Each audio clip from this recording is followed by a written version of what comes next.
Hi, everybody. This is Ann Patchett at Parnassus Books. Thank you for listening to Parnassus Presents. Your support allows us to keep bringing you fantastic events. So please consider purchasing a copy of tonight's featured book at the link below. We hope you enjoy the event, recorded live from the Parnassus stage. I'm Elise Sadler, the Director of Events for Parnassus Books. And on behalf of Ann Patchett and all of us at Parnassus, I want to say a huge thank you to all of you for being here tonight. Thank you so much. And I also want to say the biggest thank you to our wonderful community partner here at Montgomery Bell Academy. They are co-presenters tonight. And we have been partners with them for as long as we've been in business and appreciate them every day. So I want to acknowledge William Daughtry, who's the head of schools, and Langan Coleman, who is community engagement, and Jim Schlichting, who's the associate director of operations, and Hunter Woolwine, who's doing all the AV tonight. And there are probably a million more, but there's a great team here. And so you can all clap and say thanks for the MBA folks. I appreciate that.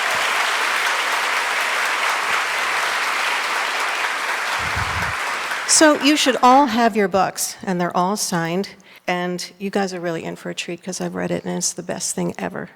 So we're thrilled. I mean, we're all thrilled. I'm speaking for everybody to have Fredrik Backman in the house.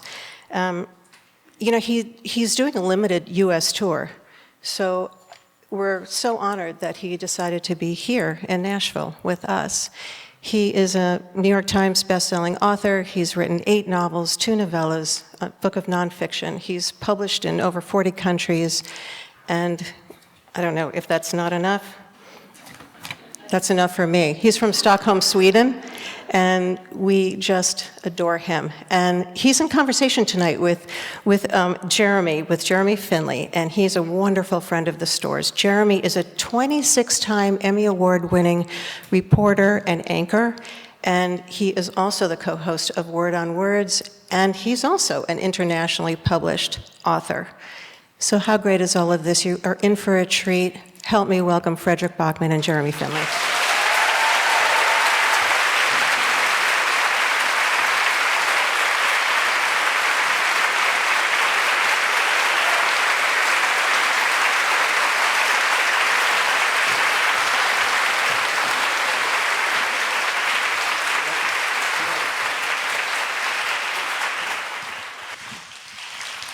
Hi.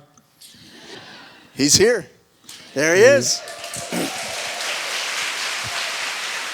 We had to bring several bottles because we're trying to build a normal-sized bottle of water.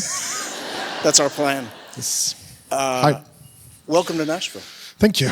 You got to see Lower Broadway yesterday. I did, because my best childhood friend, who I've known for 30+ years, flew in to go with me on the tour because my wife and everybody who knows me decided that there needs to be an adult who makes sure that I'm, actually heading to the right place. And because last tour I didn't know that there were 2 Portlands. They're also on either side of the country. So I don't know how you get to the place that you're going. Like, I don't know how your airports work because you keep naming places the same thing. We do. It's they sent an adult. So my best friend is here, and he's also, he has a proper job. He's the head of HR at a company with 800 people. So he's used to managing 800 people, and now he's managing me and the voices in my head. But we went down but he's also a musician, so we went down and we watched the live bands, and it was awesome. Like, the worst musician here could win Idol in any other country. Yeah, right? It's and it's insane. No joke. It's no joke that literally this entire room, they're all musicians. Yeah. It is absolutely the truth that you're annoyingly talented in this city. It's not okay. It's a lot of competition, but and I think what Ann Patchett has done with Parnassus here has brought us the world's greatest writers, and also you. Also me. Because they can't all be great. They can't all be great. We have to lower the expectations for a little while so that you appreciate it. That's right. Yes. That's in all seriousness, Riyadh is here somewhere, right? He's in the room somewhere. He's probably outside making Or maybe friends. he's outside. He's very social. He likes people. I like humans, but I don't like people. Humans are the ones you choose. I have like 7 of those. And people are the ones in traffic and the ones you meet on public transportation. Those are like airport, 100% people. Yeah, right. But he actually enjoys people. So he's probably making a friend. Well, I want to see a hand. A lot of people at this point may not have read the book. Has anyone read the book? Okay, so we got a very few amount. So we are the lucky. The rest of you are the even luckier because you're about to experience what we have got to already experience. And the reason I mention Riyadh is that this is ultimately a book about friendship. And I just think it's incredible to those of us that have read the book that Riyadh has been his friend since you were 14. Yeah, somewhere around that. And 14, as we 15, know from 16 something. Right, so from reading the book, these are young people that kind of unite around that same time frame. Yeah. And I wonder what it's like for you to travel even for a week with one of your oldest best friends. Is he just keeping you in line, or are you drunk every night? No, I can't. I mean, first of all, I can't. I had health problems. I've had a lot. First of all, as my daughter likes to explain to people, my father has many issues. But I also had health problems, so there was a discussion between my doctor and my wife where it was decided that I needed to get in line, and so I think I lost 20 pounds in 4 months. Wow. And people say, "Oh, that's great." I was like, "Horrible! It's hard." It's terrible. Yeah. It was against my will, and I would much rather go back to the thing. But now it is what it is. Yeah. And people ask me, "What's the secret?" I said, "They took out all the joy." But one of the things they took out is like we're not gonna. I was very good at drinking wine. I don't want to brag. I think I could have competed. I think I could have gone pro. I was very good at drinking wine. I would drink like 2/3 of a bottle of wine, and I would go on eBay and I would buy awesome stuff. Oh yeah, that's a skill. My wife changed the password to my PayPal twice. So there's no drinking. There's no Riyadh has to go, he has to pre-approve the restaurants. He has a list for my wife. Okay. But last night he had to go into a place and said, like, there was a barbecue place, and he said, could you give him like a whole chicken and just some beans? Like, we can do that. And it was awesome, it was fantastic, but that's where we're at. So it's just, but he's just making sure that I don't fall into the dark holes that I dig for myself. Yeah. Well, so you're on a rowdy road trip with your best friend with no booze, no good food. No. And work. But he's having a blast. He's having a great time. He's having the time of his life. It's just that he also has to drag. I'm just the boring train that he has to drag along. Have to drag from one city to the next. Well, I'm glad he's here, and we're thrilled that you're here. Thank you. We could sit around here and talk about, fun stuff like this all day long, but we need to talk about your book. And if you were heading into because I write about my friends is about that friendship at teenagers, and yes, that comes a lot from. It comes a lot from him, and it comes a lot from the people that I grew up with. Yeah. And a lot of it is that like what I was looking for when I wrote about these friends who are 14, 15, and that friendship that you have then, because you never have that friendship ever again. Even if you have that friendship until you are adults, it's never what it was when you were 14, 15. That's right. And that's the age where, like, the love for your friends and romantic love, these emotions are so close to each other at that age that you can barely tell the difference. So it was very much that, and that feeling that you have when you. I think there's a line in the book where it says that when you hang out with your best friends when you're 14, and then at the end of the day you go your separate ways at the crossroads, and when they turn around, your skin goes cold. Yeah. Because that's their presence disappearing, and so there was a lot of that. There was also a lot of the things, like the way that they hang out is the way. My three best friends are friends that I've had since I was a teenager, and few years, like we are all old men now, and we all have kids and lives and responsibilities. But a few years ago, we went on a road trip for a week, and one of the friends said afterwards, like, I remember very few things that we did. I remember very few things that we talked about. I just remember us being in a car for a week laughing. Yeah. Like I just remember that we laughed. Yeah. Because that's all we do. That's all you do. And that's kind of what I was looking for with these friends. I was looking for that feeling when friendship is we just laugh. Yeah, and there's something about remaining friends with someone from that age. Yep. That is, like you said, unlike really anything that you encounter in life. And to have, even 3 or 4 is remarkable, to keep that friendship alive. I also couldn't find anyone else to put up with me. Those are the last friends. If I find one, I have to hang on. I have to hang on. Right. It's your I have very few people in my life, but they've all been there for very long. One of the parts about this book that I absolutely loved is when they talk about, hey, I found one of us. I found one of us. And again, to those of you who have not read the book, it is one of the really special parts where they identify, in a lot of ways, other artists, other people who not just share a love for the art, but that was one thing I wanted to ask you. In this book, what makes someone that they found one of us? What makes that us? What makes up that person? Well, I think there were 2 meanings of it. There's one where you're a group of friends, and you meet someone and you immediately know that you're going to be part of this group.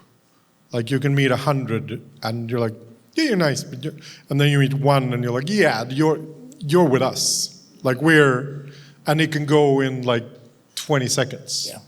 And that I was looking for that where when you're 14, 15 and you can meet someone and in a day, that's your best friend. Right. In a day, right. It's like you've known each other for your whole lives.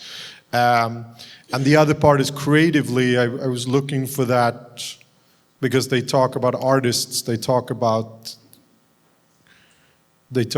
seeing like finding one of it, like seeing another artist and saying that's, we're the same. And that comes from, I share an office with another writer called Niklas Natt och Dag. Very weird Swedish name, brilliant writer. He wrote a book called The Wolf and the Watchman in English. And he writes historical fiction. He's the smartest person I've ever met. He's the closest to a genius I know. So very different from me. And we're extremely different.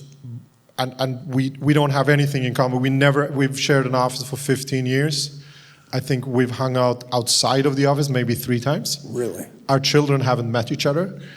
This is all his decision, by the way, because he just decided that this is the exact amount of me that he can take.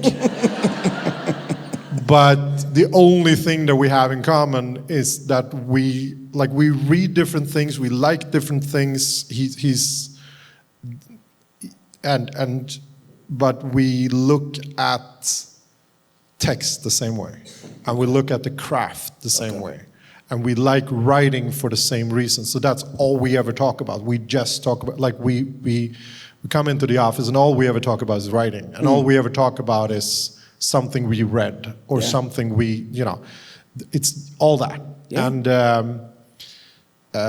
You chose him. Since we share an office, and so once in a while people reach out to us, other writers, the odd comedian here or there, or other creatives, and they reach out to us because they know we share an office, and for a little while. But we had 1 year when he was #1 in Sweden, I was #2. It was a bad week in the office, but it's another story. But that kind of gave us, and then people started writing about, these two morons, they share an office, and.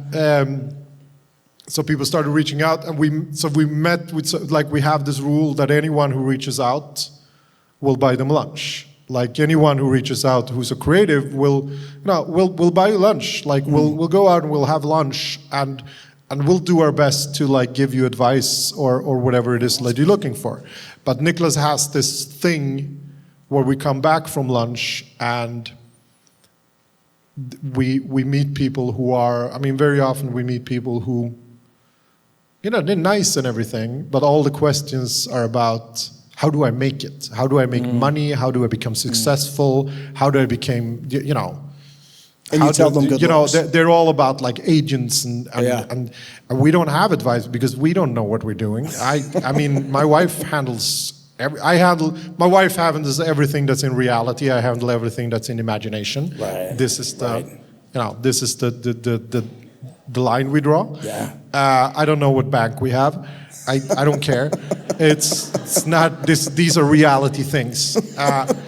I get a salary every month, and then if I need anything special, like I want a new car or something, that's a negotiation. It is a request.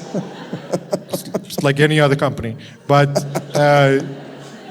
when we meet creatives who are just talking to us about money or branding or stuff like that, we will come back to the office and Nicholas will say, hey, nice person. If we can do anything for them, we will, but not one of us. And he'll say that easily 99 times out of 100. Yeah. But then once in a while, we'll come back to the office. It happens rarely, but we'll come back to the office there's this comedian, brilliant comedian, and he's very, very young. He's 28, which is annoying. And he figured out at some point that his dad is closer in age to me and Nicholas than we are to him.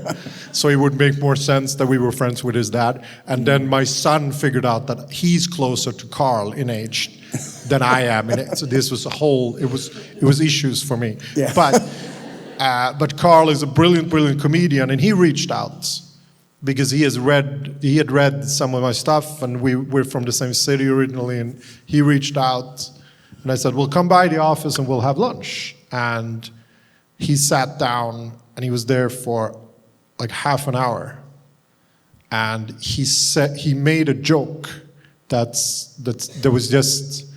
it was the kind of joke with the reference a complicated reference that he picked up that we would get the reference, and he made the joke.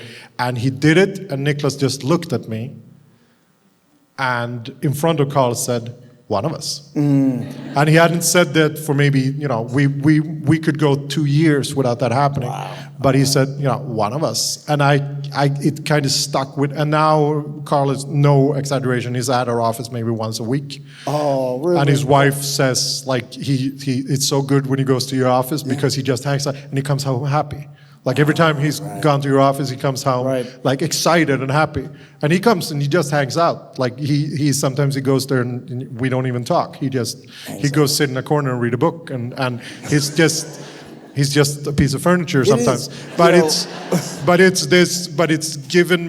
It gave me that relationship, gave me so much to, because he's a comedian, he's not a novelist, but that to meet another creative who's way younger than you, but you have certain things and you can learn so much from each other, and you get so inspired by each other.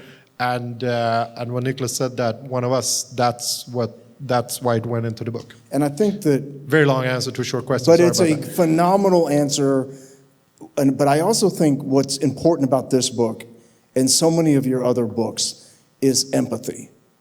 And I pick up on that. And to me, it is such a reassurance given the world that we are often in. And so I wondered, when you set out to write this book, and I don't know if you talk about it with your literary agent or your wife or your editor, what did you want to write about? What did you want this book to be about? And how much was empathy a part of that? I'm trying not to make this into like a 90-minute answer. Everybody kind of stretch, loosen up. First of all, it's very important for me to tell people that there's a wide misconception from people who read my books that I'm a nice person. I'm grumpy and I'm easily annoyed and I'm very bad in social settings. It's a whole thing, many issues. And if you read anything that I've written and it resonates with you, it's because most of the really annoying people, the worst people, the jackasses in the books, that's from me.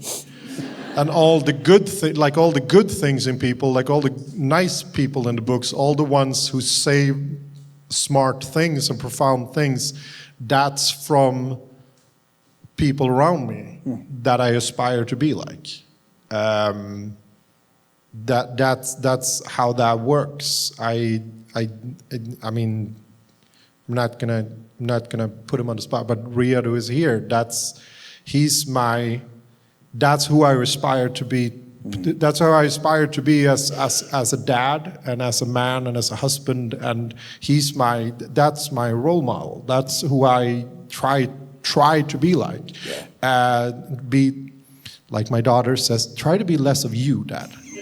Just for a minute, just less of you. It's so first of all is that. The other part is so the empathy comes from that. The empathy comes from the outside in. The jackasses come from the inside out. That's my algorithm. That's how it works. But the book, and I'm only telling you this because there could be young people who want to write things yourselves in the audience, and people get discouraged because they write a first draft of something and people read it and they're not blown away. And so I try to tell them that the first draft is your first. Don't worry about the first draft. Just finish that because it's gonna suck. Trust me, it's gonna suck. And I know it's gonna suck because I've been doing this for close to 15 years. And I wrote the first draft of my friends. And I thought it was something. I mean, I knew it wasn't done, but I thought it was something. And I showed it to people, and some of these people are people who make a living out of me publishing books. It's very much in their financial interest that I publish books.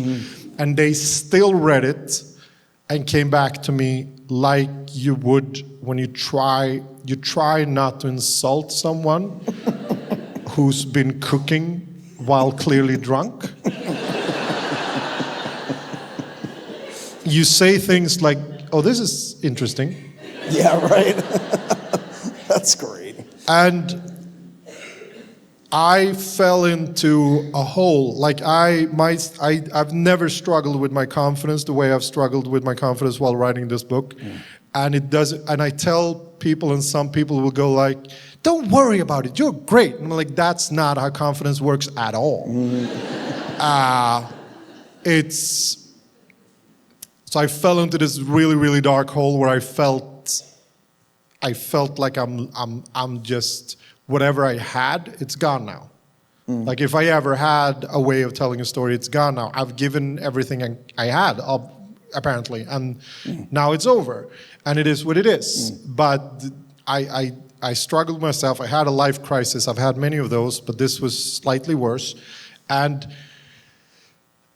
my wife finally sat me down and she said, in the way that she does, Fredrik, it's not that they don't like the book, it's just that we're all a little overwhelmed by how dark it is. Because it is dark, and she said, because you're in a dark place right now. And not as a husband, not as a dad, you're doing fine. You're semi-functional, which is all we expect from you. Right, or expect.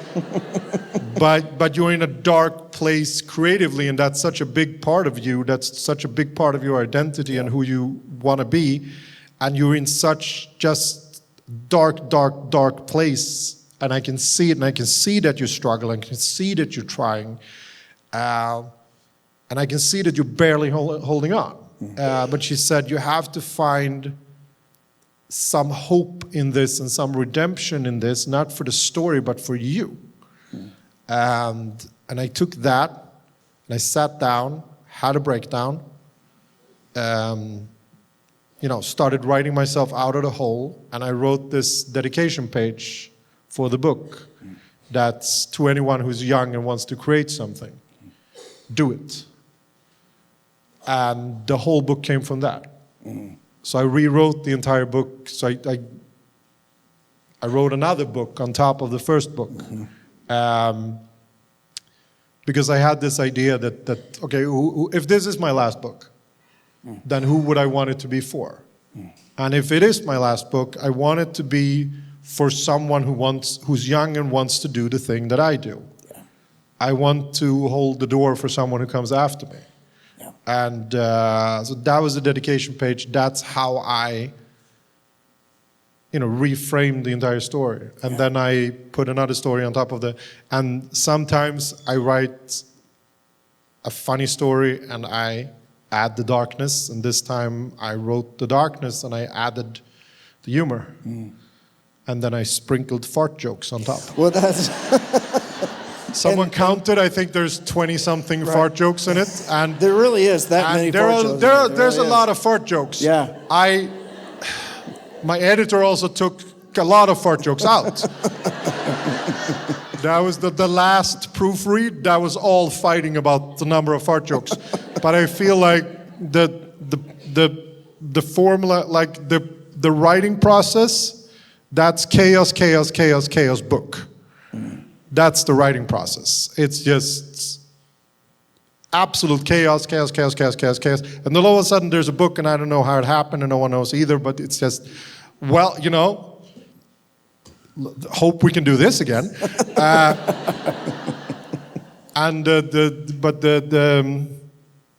The formula is just, darkness, humor, sprinkle fart jokes. Yeah. To it taste. Worked. Let me tell you, it worked. And it really worked. The fart jokes worked. They I'm really glad, landed. because there are, as we said, a few of them. Well, trigger warning. Trigger warning. So, I'm not just saying this because I like you, but it really is a remarkable book. And it's remarkable because of all the shades of grief and joy and humor and empathy and cruelty, and it is all in this story. And it is a combination of how these friends endure all of this together. But the spark is art. The spark that really launches the book is art. And in this book, you are describing this phenomenal painting. I don't know if you're an artist or not. Do you have any artistic ability? Absolutely none.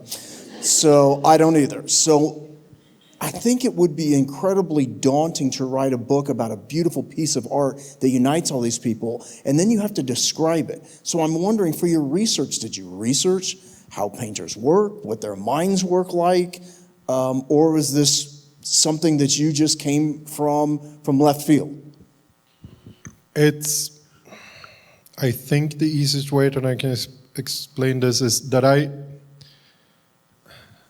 struggled with it. I didn't know how to do it because I felt like I don't know anything about art. Like I can't tell you, well, the Renaissance painter, blah, blah, blah, blah. And, this color comes from because they dyed fabric in a way in the 1700s, right. And that kind of influenced whoever. And, I don't have any of that. I don't know anything about art. I also wasn't connected to art growing up. That was not a thing that I felt was for me. I still have the thing where I go into a very nice museum and I wait for someone to tap me on the shoulder and like, sir, you need to. You got to move. Like you got to walk. We noticed that you've been watching the poster of the fire escapes for 15 minutes. You have no idea what you're doing here. you need to get out. This is not for you. I still have that. I feel like an imposter whenever I go into a museum. I don't feel that I understand art. I never felt connected to it growing up. And then I met my wife, and she loves art. And she studied art history for a while. Okay. And it's just such a big part of who she is and what her identity. And when we met, my wife and I are extremely different people. Very, like in all the ways that you can imagine, we are different. And no one would have put money on us, when we met. No one. No one gets why it works. We don't either.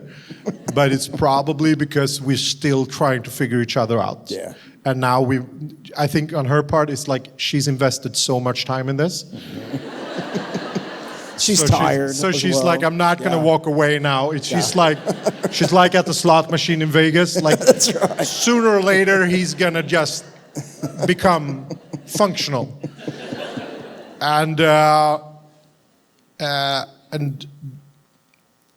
But the thing was, when we met, because we were so different, we had a few things that we both liked. We both liked culture. So that's how we got to know each other. We would go watch a movie. We both love movies. So we would go to the cinema, we would watch a movie, and then we would talk about the movie. And that's how I got to know her. Because I would hear her laugh out loud, and I would be like, oh, this is useful information. This is, all right, I have to try to do that. Like, I have to construct jokes and that kind of, and like I would find out what she hated and that's how we get to know our kids now. They're 12 and 15. So if you've been around human beings that age, you know that it's not like you can lean over and say, like, so how's your life going? What's going on with you? Are you happy? Are you, what? You get nothing. Yeah. But my wife was so smart early on, bringing them to cultural experience and watching TV shows and watching movies and watching everything that they liked. Not she, right. Like just whatever they were into, she was into. Like my daughter started going to Brazilian jiu-jitsu. It took my wife two practices to become an expert. She knows everything now. Wow. Because she went home and she just YouTubed everything. She went back, she knows, the name of of every move and because that's her tactic. Like whatever you're into, I'm gonna get into that to get to know you. And when she takes me and the kids to museums, we went to, museums, and I had this, when I was looking for the voice of the book, I had this, I'm not gonna write about the art. I'm not gonna write it about the perspective of someone looking at art. I'm gonna write it from my perspective because when I go to museums, I look at her because I love the way she loves things. It's my favorite moments with her. It's when we're at a museum and she turns a corner and she sees something that blows her away. Yeah.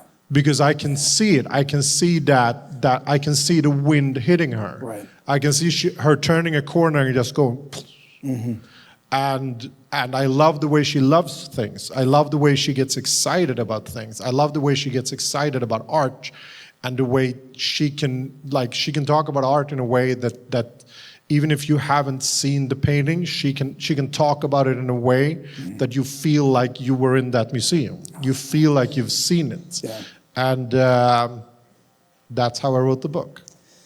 And I think it's really, the way that you translated that is essentially what someone you love loves.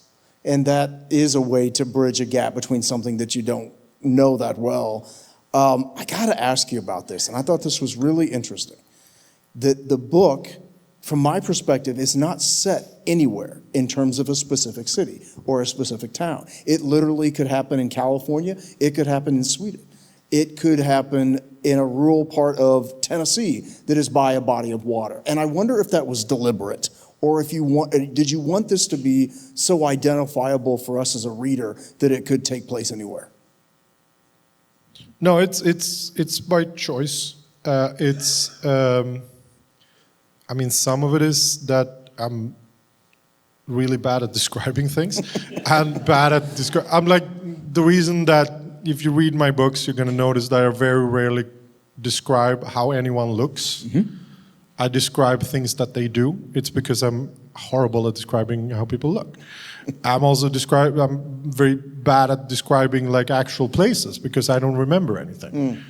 And the best example is we were on vacation.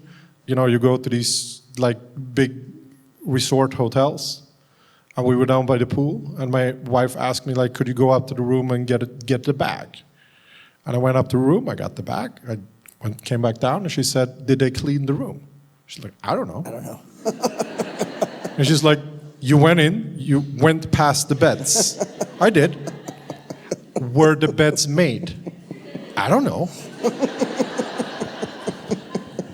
That's so typical of a man thing to do. You know, so it's like everyone who knows me knows that he would make such a terrible witness to a crime.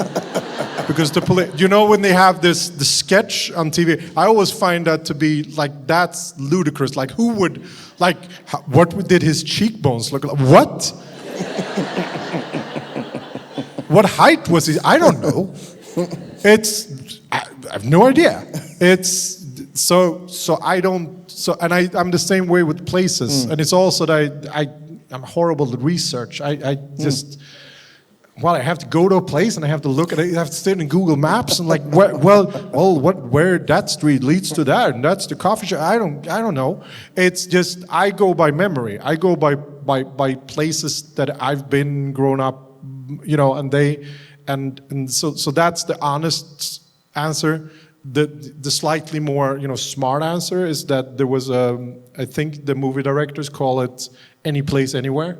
Like there's an idea that you set this in a way that it could take place any place, anywhere.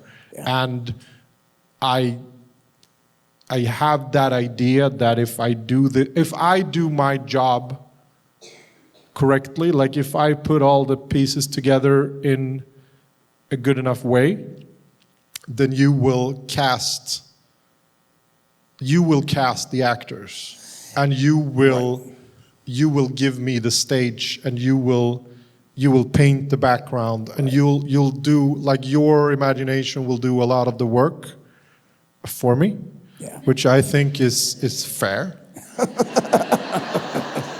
And so that's the idea, and so I wanted it to feel like you would, like, I have an idea of where everything is, and in my mind they end up in the city where I grew up, which is the south of Sweden, and a city by like a version of that city, not that, but a version of that city would be where, but it doesn't have to be that, because it's not important to the story. It's just I wanted it to feel like you could place it anywhere in your mind. It's just extremely relatable, and it was so enjoyable for me reading the book, where I could, in my mind, picture what I think each of these people look like because of that. And I think that makes for an even better read. So the book has a heroine, Louisa, who is someone who has been completely discarded from society in every way possible. And I wondered why it was important for you to write your main character coming from that experience. I mean, part of it is that all the characters, like the really bad experiences that they have, in their history, comes from some of the people I grew up with, and some of whom I've lost, which was probably part of the darkness in the first draft, because I spent a lot of times talking to ghosts, and it took me to a few dark places, but so that's why I do very few things intentionally. Like I very rarely know what I'm doing. I would love to say that there's a whole idea, but it's just that I think I have this idea for a character, and I think about that character so much until that character becomes a person. And when they cross over from character to person, that's when something happens, and then I just know them. And I think, and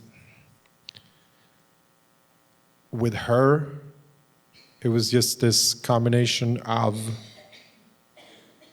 this really, really dark past and horrible, horrible life situation and upbringing, and having this, especially this, she learned at an early age that you can't trust adults. You cannot, under any circumstances, trust adults. And then she finds one adult who is a highly neurotic man in his 40s who has many, many, many, many issues. And they have this incredibly dysfunctional friendship, and he has a connection to this painting that the whole book is about, and these kids on the pier 25 years ago. And I felt with her that she had this really, really dark past, and I knew the past because I had friends growing up like that. And I knew the teenagers on the pier, because there's a then story and there's a now story. I'm very bad at elevator pitches. We were in a meeting, my wife and I, and movie people, and they asked me for an elevator pitch, and my wife asked, "Is the elevator stuck?" Because that's the only way he can do it.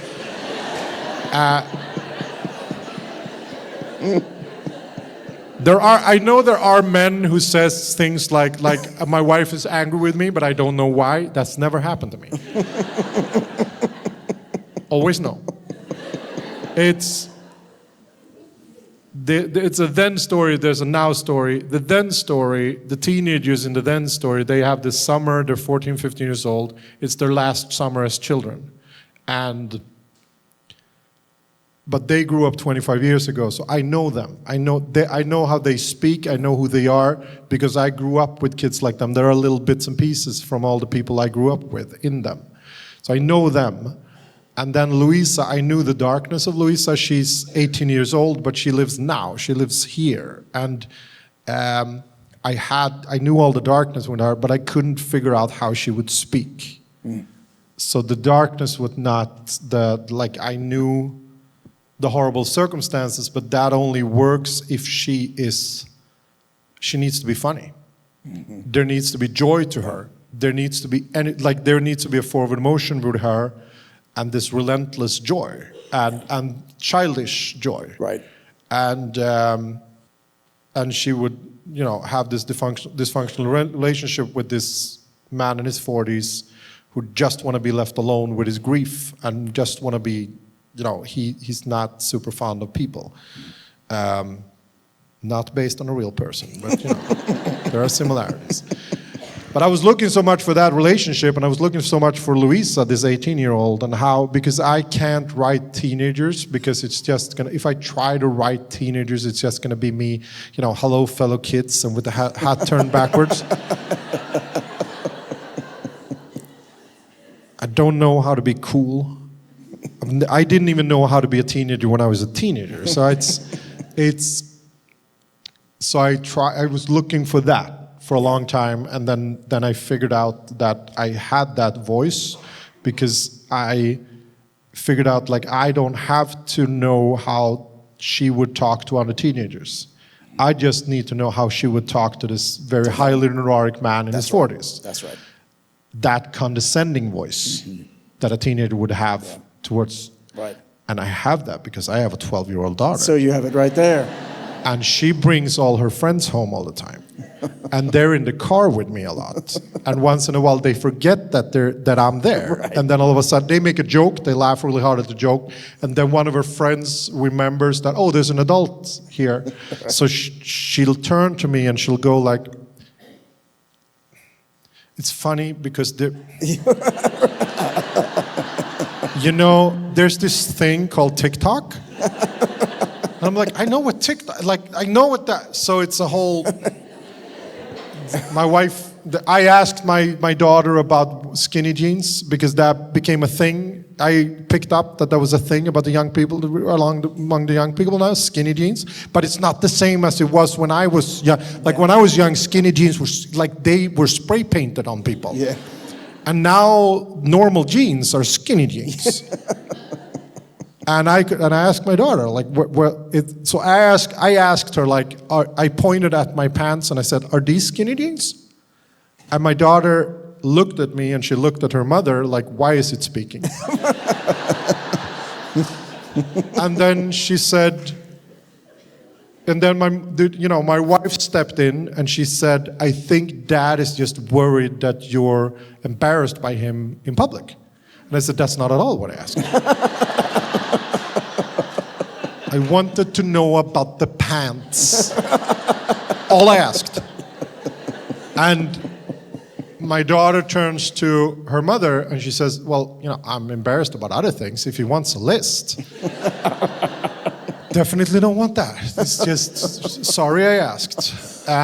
But that I just thought that I lived with this condescension so much, I might as well put it to use.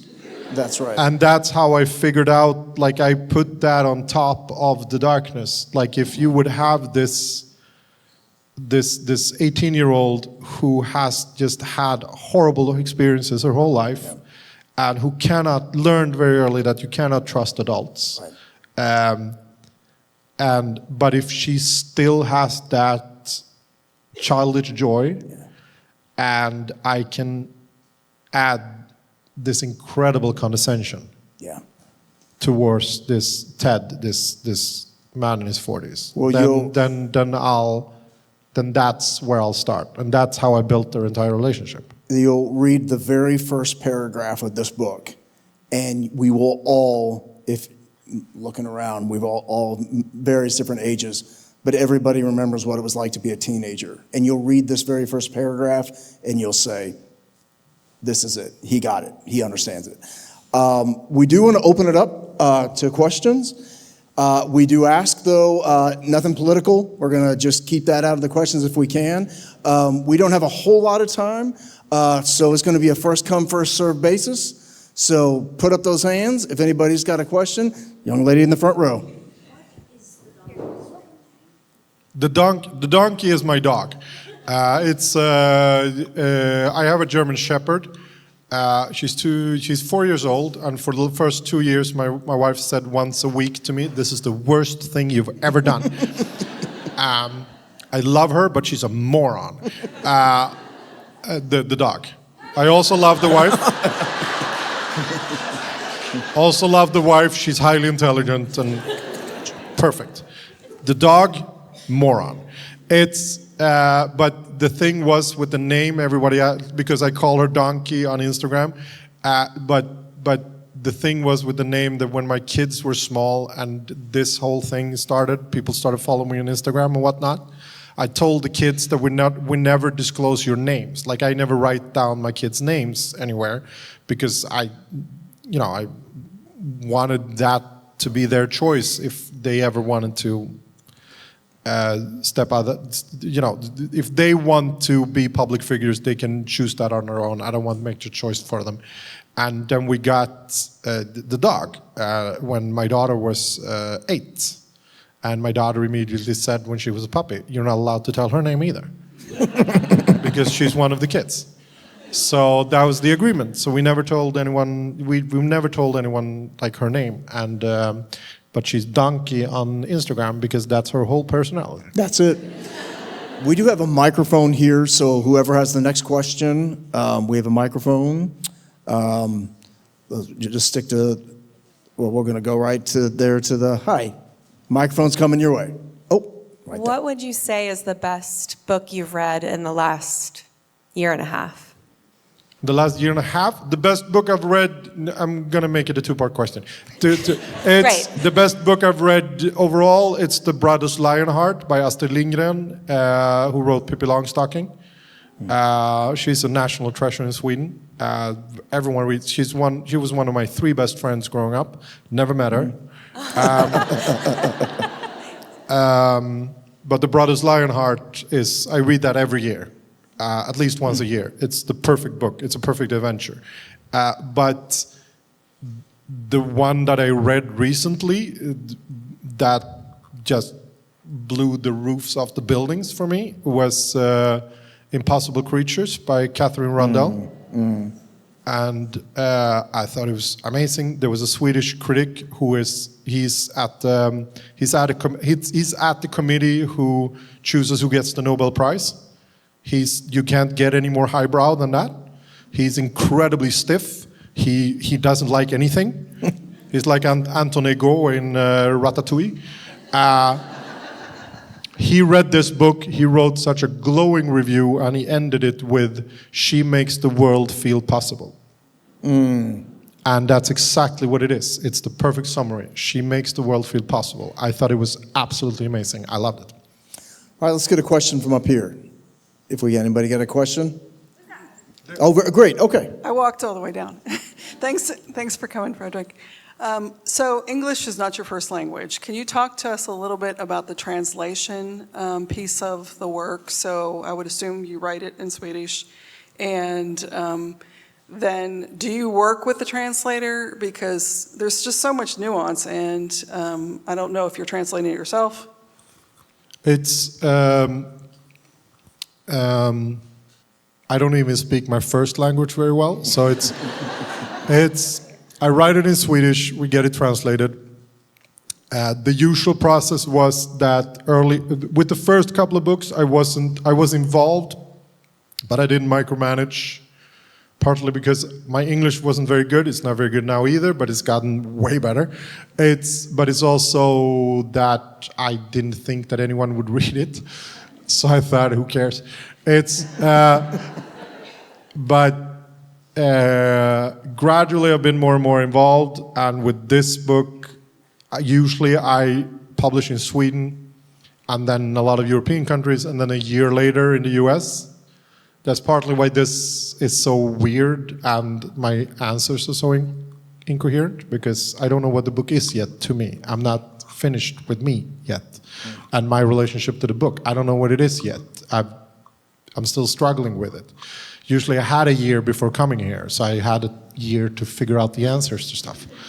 But with this book, usually I publish in Swedish first, but I didn't have a publisher this time around in Sweden, because apparently I'm not the easiest guy to work with, allegedly.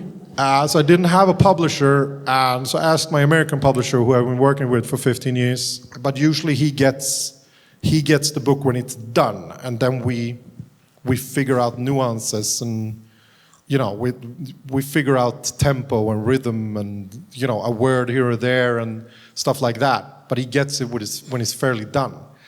And this time around I said, would you mind reading a draft of the book? So we get it translated, and you can read a draft, and you can make I can make edits directly in English. And he said, all right, because he didn't understand how far the journey for me is from a draft to something that actually is comprehensible to read. He thought that was a short train ride. It is not. We're going to get on a boat. We're going to be gone for a year. So we had that whole process now, but that meant that for this book, because this is the first country I'm publishing it in. It hasn't been published everywhere else. So it's published in Swedish in August. So I made all the notes in... I made all the edits in English, and there are passages of the book where I wrote an entire page, or I wrote part of a chapter or a dialogue directly in English. And then Peter had to go in and correct my grammar, because I don't know the difference between he and him. I thought I did. I didn't. And then I had to backwards engineer everything back to the Swedish version. So it's been a much more complicated process than it needed to be, because that's how I like to do things. But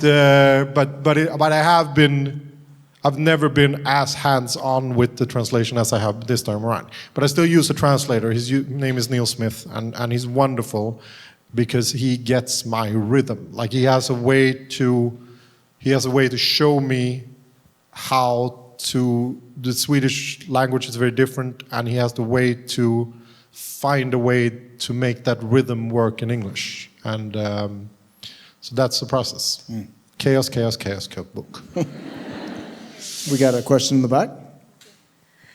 Hi. Hi. So my question is, either out of this book or out of all the ones that you've written, is there a character that you have written that's closest to yourself or in the image of yourself? Image of myself, it's if you ask my wife, she would say Britt Marie. Because I'm passive aggressive in the way that Britt Marie is passive aggressive. So that's the closest. We probably have time for one more question. Can we get to the middle row there? Hi. Hi, Who is your favorite character you've ever written and why? Elsa in My Grandmother asked me to tell you she's sorry. Because she is, she's the friend, I wrote her like the friend that I wished that I had when I was 7. So that's why she's important. Do we have time for one more question? We absolutely, this is your show, go, brother. Because you're wearing an over shirt She tonight. did, yes. Here you go. I'm gonna make a. I probably don't need it. Oh, you don't? No, you're good. What is your favorite book that you have written? That I have written. Yeah, like what was your favorite book to write that you wrote? It's. I hope that I can answer it the way that I think Enzo Ferrari, who built Ferrari cars, they asked him what his favorite car was, and he said the next one. And I hope I hope that I will come out of this tour and go back home and walk in the forest a lot with my dog and kind of go back to normal life, because this is not normal. I appreciate you being here. It's wonderful. I'm super grateful. It's not normal. And I'm scared that I will start liking this. I'm scared that there will be a point where this doesn't cause me panic anxiety, because I think that's going to make me a horrible person and a horrible writer. This needs to be hard for me, because I need to like being in my head. So I hope that I will go back home and kind of figure myself out, and I hope that I will find a way into the new idea that really excites me, and I hope that that book will be my favorite. That's great. That's it.